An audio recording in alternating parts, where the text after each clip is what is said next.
before I talk about that, I want to talk a little bit about normal cell division. So if you look at a normal cell, the cells in your body divide occasionally, and that's how we grow from a single cell embryo up to a full-size adult. So with normal cell division, you go from one cell to two, and another round of division, you go from 2 to 4, and from there, we go on to a fourth division with 8 cells, and this is sort of the normal process in... I know, we're telling them how to turn it off. Now, in tumors, it's a little bit different. So what drives almost every tumor that we've ever looked into in great detail is mutations.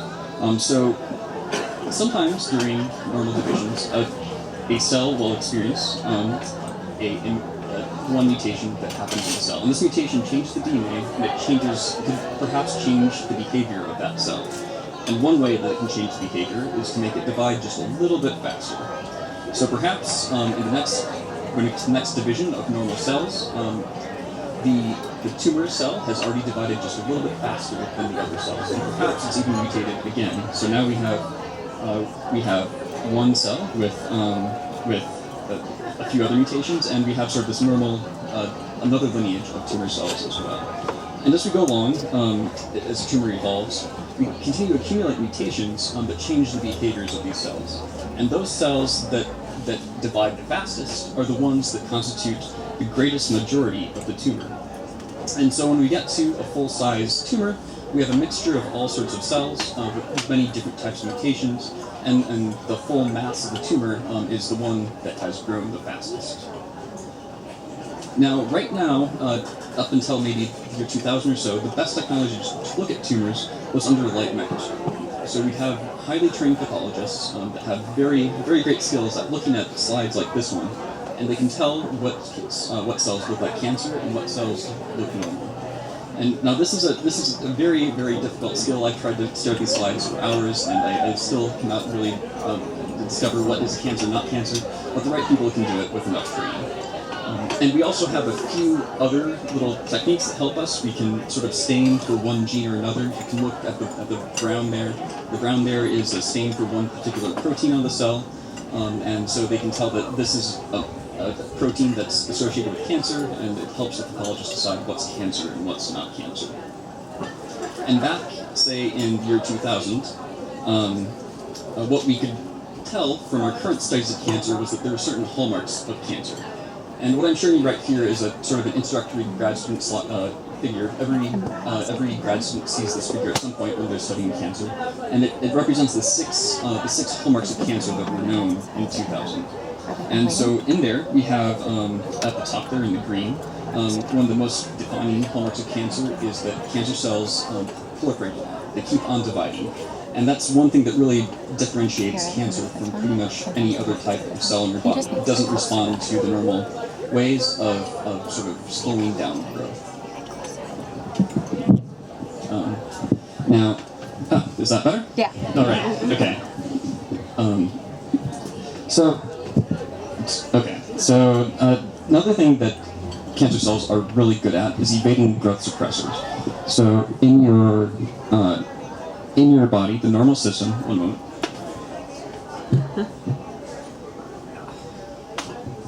A little more oriented there. Okay. So your body has all sorts of ways to regulate cell growth, to make cells divide, to make them not divide, and cancer gets good at evading those normal signals. It's also good at activating the signals in cells that make them move around and metastasize to other parts of the body.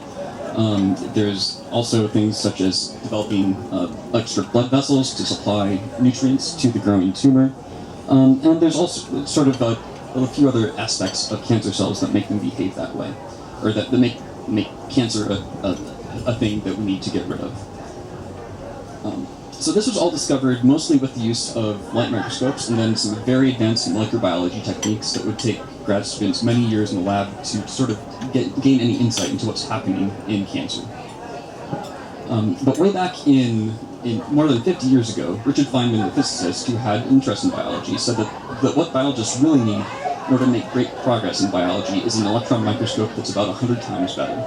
And that's something that we haven't had. We can't easily look into a cell and see exactly what's going on. We're missing a lot of it, both with light microscopes and with electron microscopes.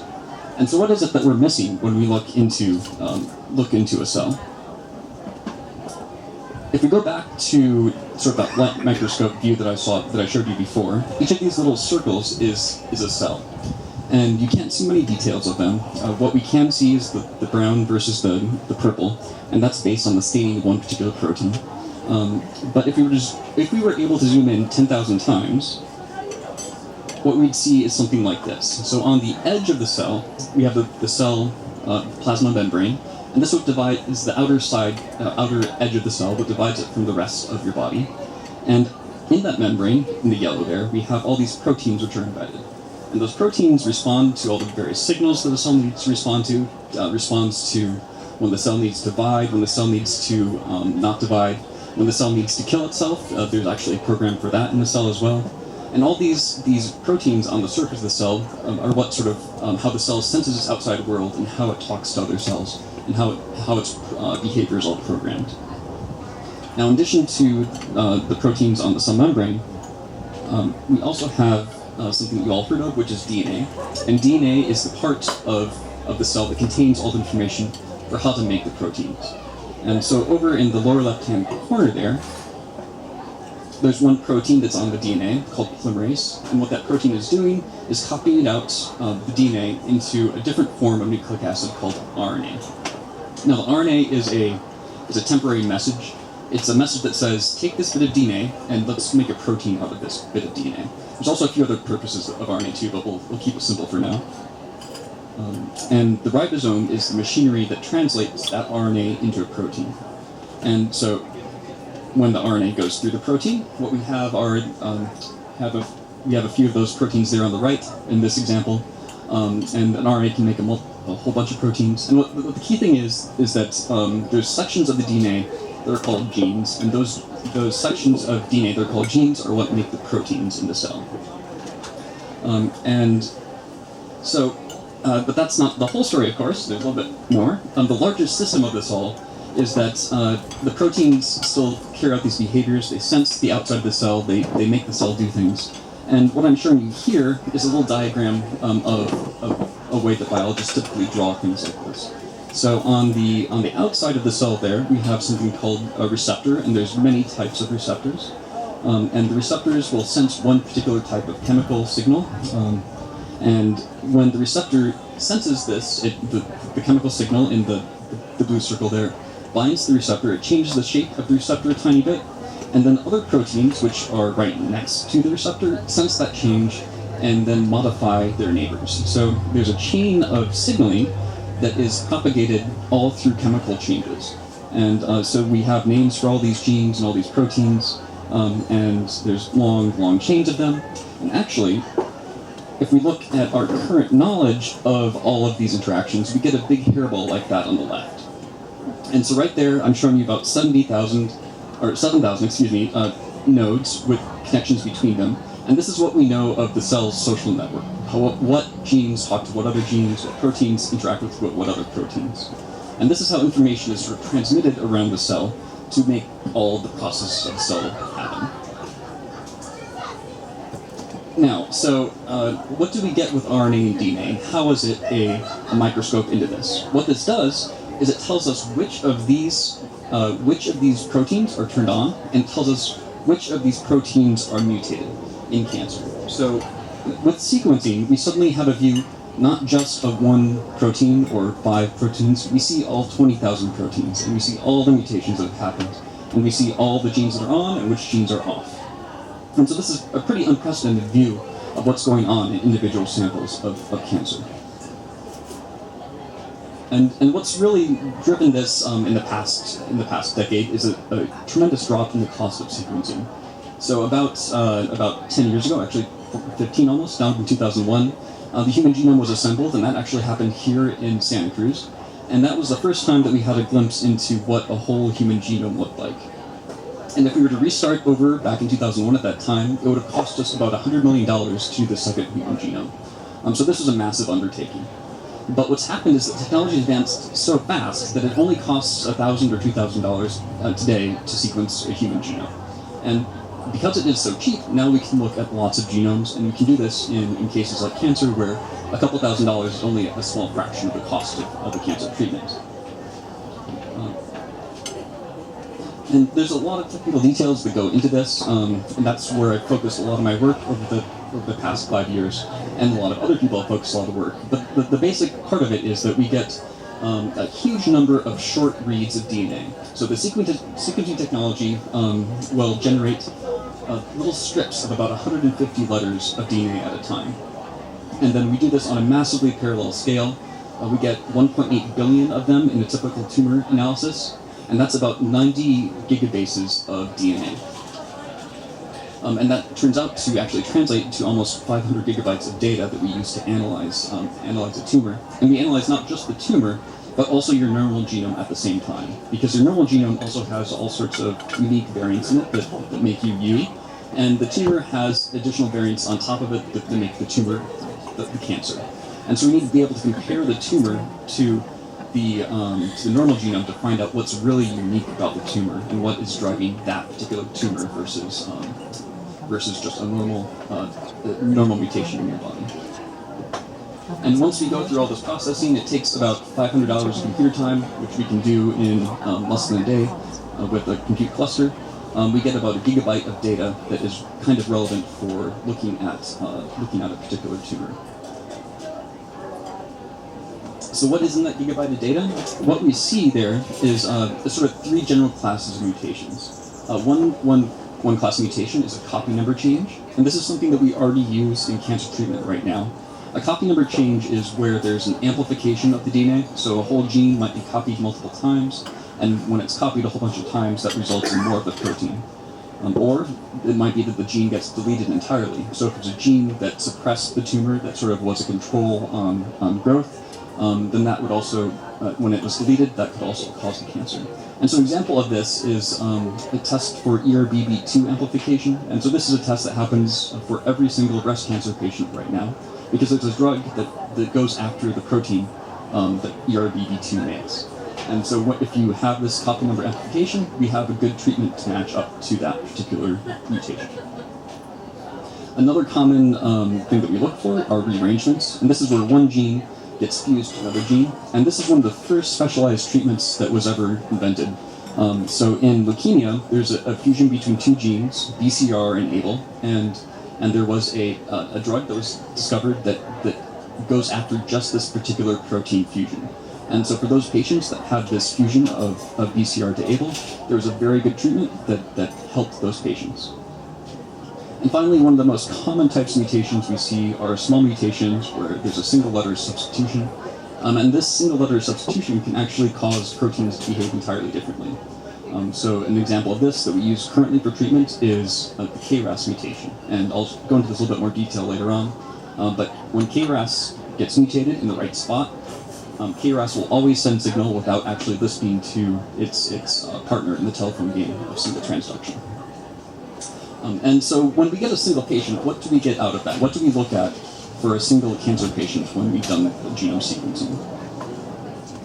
One of the first things we do is we generate sort of an icon for that patient. So on the left side there, I'm showing you a representation of all the chromosomes in a cell. There's chromosome 1 all the way to 22 in the circle, and then I'm also showing you the rearrangements that happened in that particular tumor. So for example, in the upper right, there's two little breakpoints that connect that chromosome to other chromosomes. And we also show you all the other little breakpoints that happen throughout the entire genome. And each of these are entirely unique to that particular tumor. So there's nothing, it's extremely rare to find exactly the same mutation anywhere in another tumor. And the combination of the mutations that you see in a tumor, you'll almost never see in a second tumor. So it's a very unique signature for this particular tumor. And that's why we make this sort of visual icon that's sort of a unique representation of this particular tumor. But to actually get into the details of what those mutations mean, we have a report that says, here's this gene that's mutated, and that means that this drug may or may not be useful, or here's a clinical trial that's investigating the use of a drug for this particular gene. So one of the very first cases that came through us was a cervical cancer case. And there was something a little bit unusual about the cervical cancer case, in that there's an amplification of ERBB2. Now, ERBB2 was the gene that I mentioned before as a breast cancer gene, because it's only actually tested in breast cancer patients right now. You'd never take a cervical cancer and test for ERBB2 because the mutation wasn't really known to exist in cervical cancer. But since we're doing DNA sequencing and we see everything all at once, we don't need to wait for particular tests, and we see it all. And we saw this huge amplification of the level of ERBB2 DNA. And if looking at the diagram up there, I'm showing you the chromosome from left to right, and there's an amplification with the gray line going up around the ERBB2 gene, which you may or may not be able to see in the middle right there. Now, the interesting thing was that since this is a gene that's not typically thought to be active in cervical cancer, there might be a question: is this actually a gene that's driving the cancer of cervical cancer, or is it just a passenger, a mutation that happened and doesn't actually do anything in the cell? As it turns out, the lot of mutations that happen in the cell don't actually do anything at all. So to investigate a little bit more, we looked at the edge of this amplification, because there has to be something on the edge of that DNA duplication. When you duplicate something, there has to be some other side that it's joining to. And when we looked at that edge, what we saw was something that surprised us quite a bit. We found a sequence of the HPV genome right next to ERBB2. So HPV is a virus that infects the cervix quite frequently and causes cancer in some percentage of cervical cancer cases. And what we found here was that the ERBB2 gene had been placed right in the middle of the HPV genome. So there's a nearly complete HPV genome with one gene taken out and replaced with ERBB2. And so since cervical cancer is often caused by HPV, and we have a drug for this particular gene that often causes cancer in breast cancer, there's a pretty good case to say that it might be nice to use this breast cancer drug in this cervical cancer case. And in this case, the doctor actually chose to use the drug against ERBB2, and the patient is doing well at this time. So that's just one anecdote. Yeah, that's just one anecdote, but it's the type of thing that we see in a good number of cases when we actually dive into the genome. Because we have a lot of drugs that go after particular genes, and we don't always know which genes we should be testing for. So that was just one example of a cancer. If you look across many different cancers, we see something like this. So like I was saying before, every cancer is pretty much unique. We don't see the same cancer signature twice. We can sort of permute the data a little bit so that we have a bit more commonalities between different cancers. But let's go back to what cancer looked like before we had sequencing technology. So here I'm showing you a representation of cancer data across a large number of patients, about 200 patients. And so each row in this diagram is the data from one patient. And there are 5 different data points for that patient. There's 3 genes and a few other clinical markers for that patient. And that's exactly the data that is typically used to make decisions about what treatment to do in cancer. And so we have these 5 data points per patient, and they kind of cluster into 2 big classes. There's something called estrogen receptor positive and then a HER2 positive class of breast cancer, and that's pretty much how decisions are made in cancer. However, if we go ahead and sequence the whole genome of all of these patients, just want to make sure we can actually see the slide, but we see a huge diversity of what's actually going on and driving the cancer in these patients. So each column here is another gene that's been known to cause cancer in various experimental systems, and we see that almost no 2 of the cancers have exactly the same set of mutations. However, we treat all of these patients exactly the same, and we have to ask: is that actually is that part of the problem with treating cancer? Is that why it's so hard to find good treatments? Are we using treatments that only help a small percentage of our patients, and when we don't know exactly what's going on? And I think that the field is kind of coming to the conclusion that yes, we need to focus more on what's going on in each individual tumor and try to find treatments that help each of these different sets of mutations rather than having a one-size-fits-all answer for it. There's lots of diversity between different tumors, but there's one other type of diversity in tumors that it's also a challenge. So going back to the tumor evolution that I showed you before, when you're looking at one point in time, let's say at that division 4 side, we actually have a mixture of different types of tumor cells. We have some cells with more mutations, some cells with fewer mutations. And when we do a sequencing of a sample of cancer, we get that whole mixture of everything. We don't get a single cell at a time. We get a sampling across all of them. So what that actually lets us do is go back and say, what percentage of our cells have a mutation here, what percentage of cells have a mutation there, and by looking at that data, we can start to actually reconstruct the history of a tumor and how it got to where it is. And so here I'm showing you a figure from some researchers at Washington University that were the first to reconstruct the history of a tumor. And if time is going from left to right, over on the left side, you'll see there's sort of individual cells. This is a leukemia, so they're representing hematopoietic blood cells, stem cells, and as time goes along, the tumor accumulates various mutations. Now,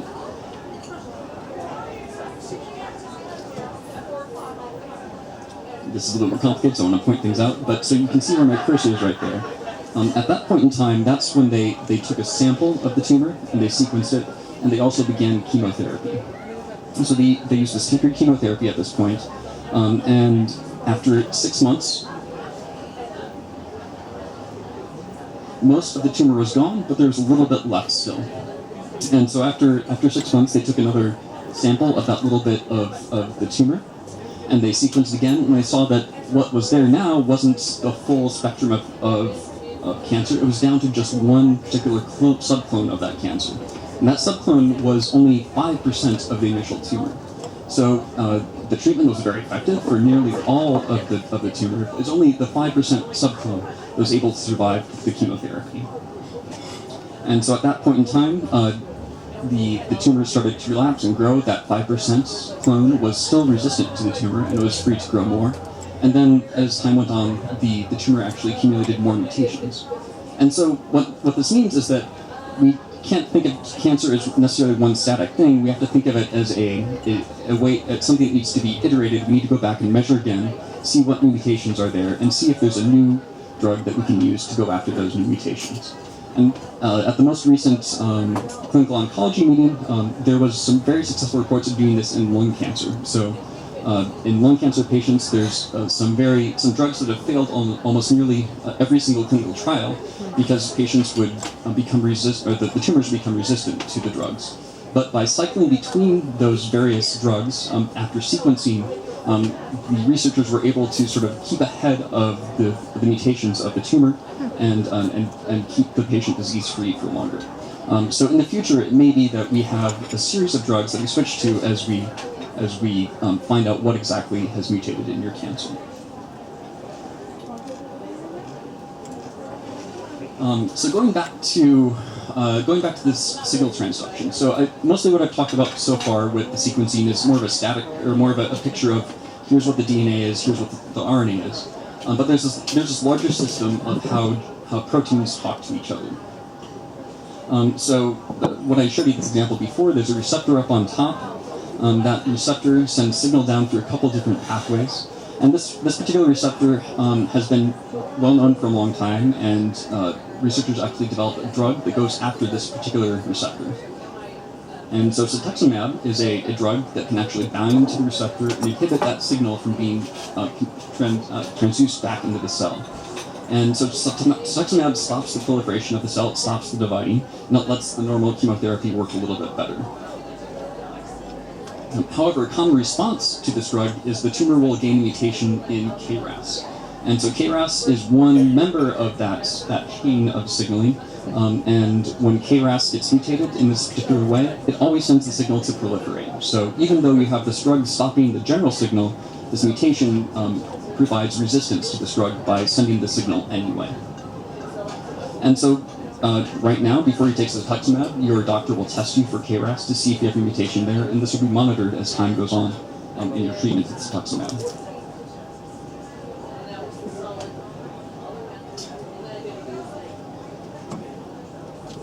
So going back to this larger system, we got this tiny little picture of what is in the cancer,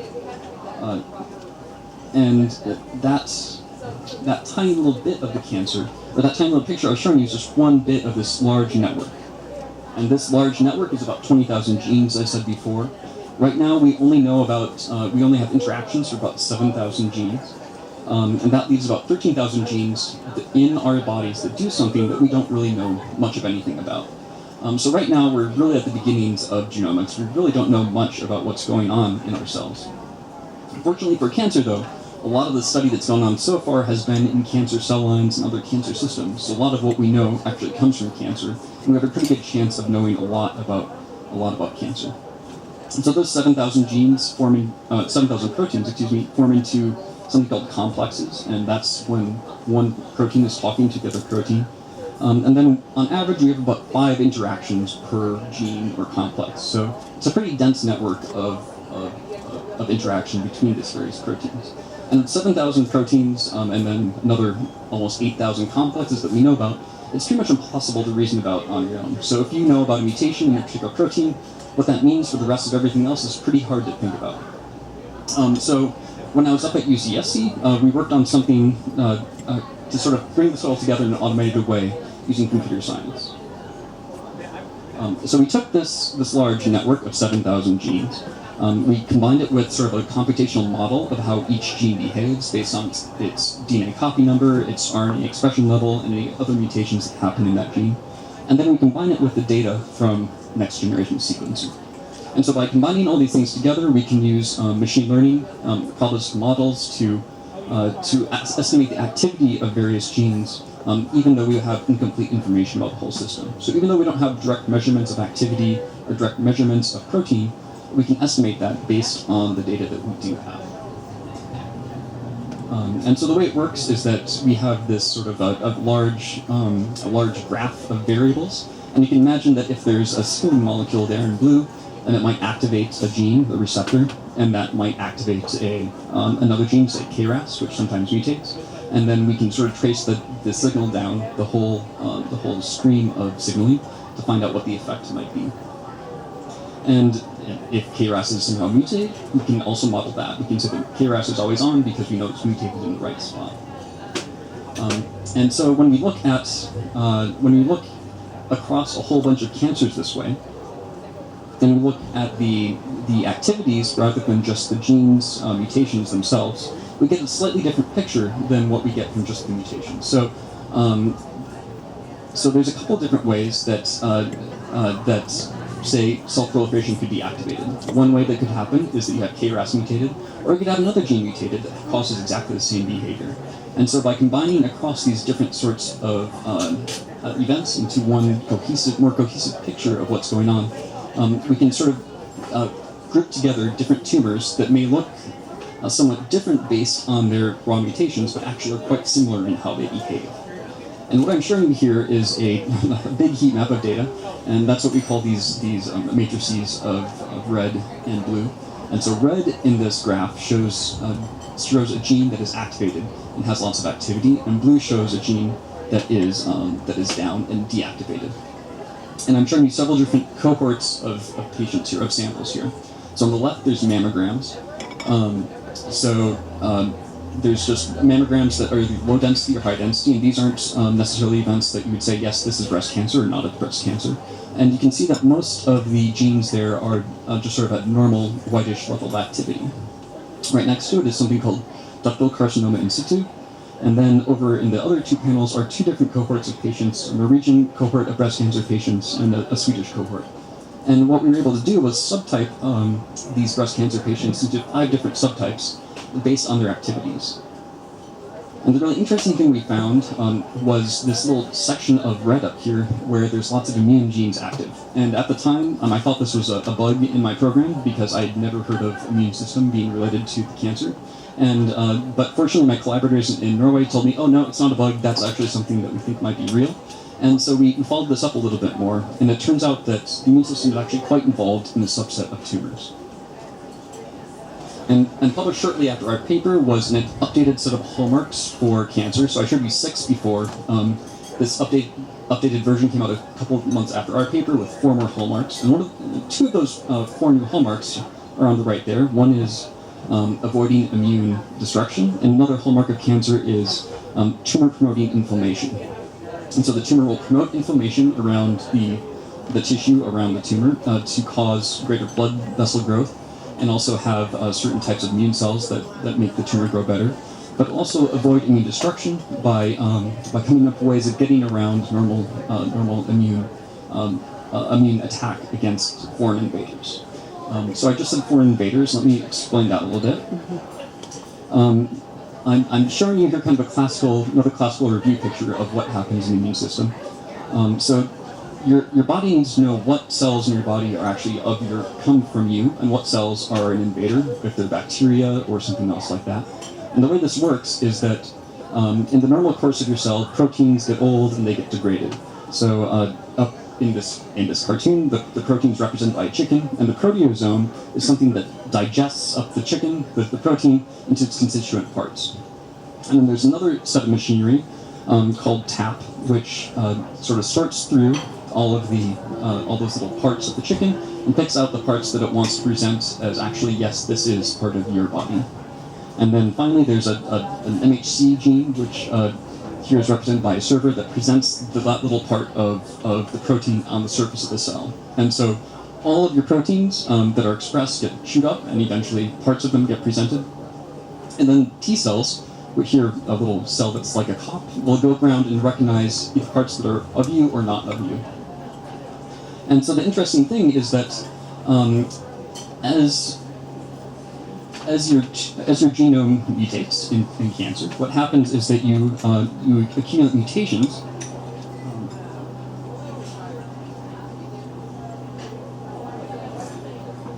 Sorry about that. So as your genome mutates, you accumulate mutations in proteins.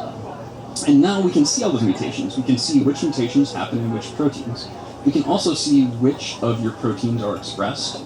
And then we can write programs that will predict whether or not your interior presentation system will actually show those mutations on the surface of the cell. And so what happens as your tumor becomes more and more mutated, it starts to look less and less like you. And your immune system can actually recognize this. And we can take advantage of that to train your immune system to go after your cancer. And there's lots of systems that are doing this right now. They use T cells. There's also drugs that just sort of block off other parts of the blockade. But the one that I'm most familiar with actually uses something called natural killer cells.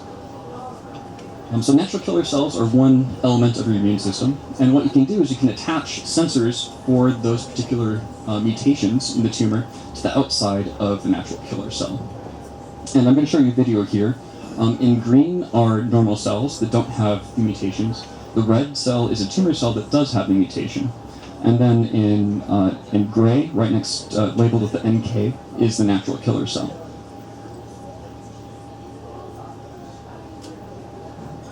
And so what you can see is that the natural killer cell is searching around, and when it finds the red cell, it starts to degrade it.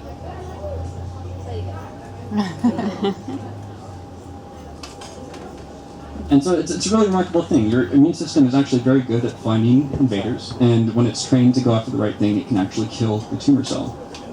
And the nice thing about this is that it's not a general napalm that kills all of your cells or stops any dividing cell like a lot of chemotherapies. It actually goes after exactly what is the cancer and is very specific to that cancer.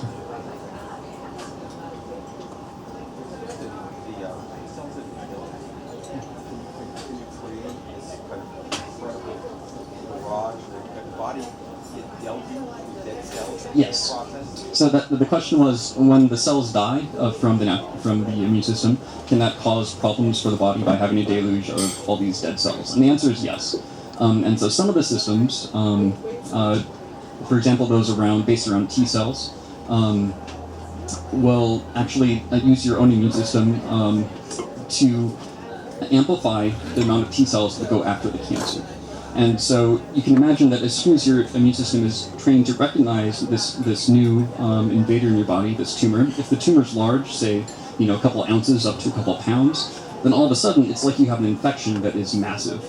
And your immune system goes crazy, and because it really wants to get rid of this massive infection, because normally infections aren't that large before you get something like that. And actually you have to administer immune suppression drugs when you use the T cell system, because it is such an extreme response, and your body can go into septic shock if too much of the tumor is killed too quickly.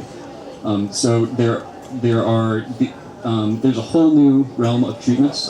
There's the T cells, there's the natural killer cells, and other small molecule blockades that are being extremely effective at killing tumor. In fact, so effective that it can be damaging to your body. So we're sort of at a point every month. There's new landmark papers published on this. So we're really not sure exactly how many cancers we'll be able to hit with this, or if we'll be able to get it just right. But it's looking very promising right now. Shut that entire process down, or just slow it down from starting? So the question is, do immunosuppressive drugs shut it down entirely, or just slow it? And the answer is slow it. So they're not perfectly effective at completely stopping the immune system. Another question? Does the body have its own mechanism to sort of slow this thing down most of the time because it overheated? To slow down the immune system, or yeah, there's lots of feedback cycles, and I'm not an expert in that field. Immunology is a quite complex field that I only know a very little bit about. But yes, the immune system does have ways to sort of not respond too actively. But in the current use of these immune therapies, the response has been too strong for many patients. I have one more quick little video here. And so this is another natural killer cell, and it can serial kill the cells. It doesn't kill just one; it keeps on killing more and more cells. And so one difference between the natural killer cells and the T cells is that natural killer cells are injected into your body. It's a sort of a dose of cells, and it's not your own immune system replicating up to fight this intruder. So the natural killer cells are more controlled administration of the immune therapy. And so the question is, does your immune system go after the injected cells? And yes, it does. And that's actually a good thing because yes, it's like a civil war. And so that way your immune system sort of controls the response of this immune therapy, so it's not quite as volatile. So one more thing about the immune system, using the immune system, is that one of the great promises is that if it's your own immune system going after the cancer, then potentially your immune system can just keep on going after it until it's completely gone, and those T cells will stick around and provide immunity to more of the cancer. So having your own immune system go after the cancer is sort of a great advantage in that it offers the hope of potentially a complete cure for the cancer. If the immune system mutates and goes after something, that's always a possibility, but it doesn't usually happen. So, we don't have when you get infected with, flu, it doesn't usually go after other things. So there's pretty good checks on your immune system going after other things. But, there are cancers of the immune system too. Leukemia is a cancer of the immune system. So, things do go wrong occasionally. So just to recap, I hope I showed you how DNA and RNA sequencing can sort of use as a microscope. It gives us greater insight to what's going on in tumors. And that's really important because tumors are so different from each other. So every person's tumor is completely unique, has completely unique mutations. And also within that tumor, there's a diversity of cells. And it's not a static system. The tumor is continuously evolving, and it has a whole bunch of different things going on in it. And that's why cancer has been so difficult up until now. But with this new microscope, we have a lot more opportunities for treatments. We have a way to we can start to target our current drugs against cancers better. We can take a drug for breast cancer and use it in cervical cancer or stomach cancer. And we have also a whole bunch of new promising therapies using the immune system that rely upon sequencing the tumor as well. And so I'd like to acknowledge a few people at UCSC, and then also the company that all come from UCSC as well, and my postdoc advisor at Princeton, and my collaborators in Oslo, and also our funding agencies have been very helpful as well. And with that, I will take any questions.